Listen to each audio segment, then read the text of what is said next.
పేరు ఎస్ రాజారావు అండి. మాది గూడిపల్స్ గ్రామం. నాకు ఎకరా 98 సెంట్లు భూమి ఉండేది. ప్రభుత్వం వారు తలపెట్టిన గ్రీన్ ఫీల్డ్ ఎయిర్పోర్ట్ లో ప్రభుత్వం సేకరించి ఉన్నారు. అయితే దానికి మొదటి విడతగా 12,50,000 ఇచ్చారు. ఆకాశమంత మనసుతో ఈ విమానాశ్రయానికి భూములు ఇచ్చిన ప్రతి ఒక్క రైతన్న కుటుంబానికి కూడా గుండెల నిండా ప్రేమతో శిరస్సు వంచి నమస్కరిస్తూ కృతజ్ఞతలు తెలియజేస్తా ఉన్నాను.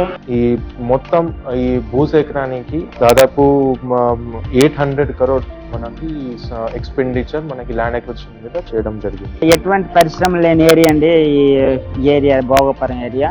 ఎటువంటి కుటీర పరిశ్రమలు కానీ లేకపోతే ఫ్యాక్టరీలు కానీ లేని ఏరియా. అయితే ఈ ఎయిర్పోర్ట్ వల్ల స్థానికంగా చదువుకున్న యువతకి భవిష్యత్తులో ఉద్యోగాలు వస్తాయని, అదేవిధంగా స్థానికంగా ఉండే వాళ్ళకి 75% ఉద్యోగాలు కల్పిస్తారని జగన్మోహన్ రెడ్డి గారు ఒక చట్టం చేసి ఉన్నారు.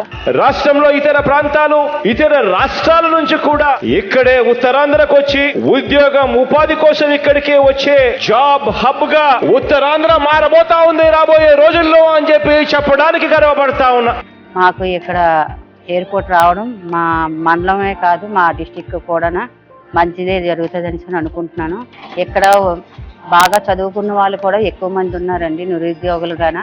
వాళ్ళకి కూడా ఉపాధి కూడా కలిసి వస్తుందని కోరుకుంటున్నానండి. నేను ఇప్పుడు వరకు నిరంతరంగా గ్రామంగా ఉండేదండి.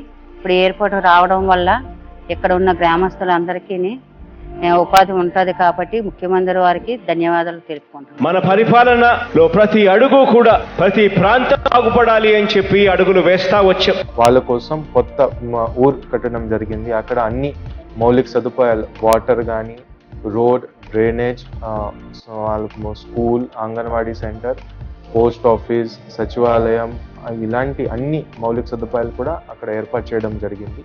నేడు మనం ఇక్కడ భూమి పూజ చేస్తా ఉన్న ఈ అంతర్జాతీయ విమానాశ్రయం ఉత్తరాంధ్రకు కిరీటం కాబోతా ఉంది అని చెప్పి చెప్పడానికి సంతోషపడతా ఉన్నాను.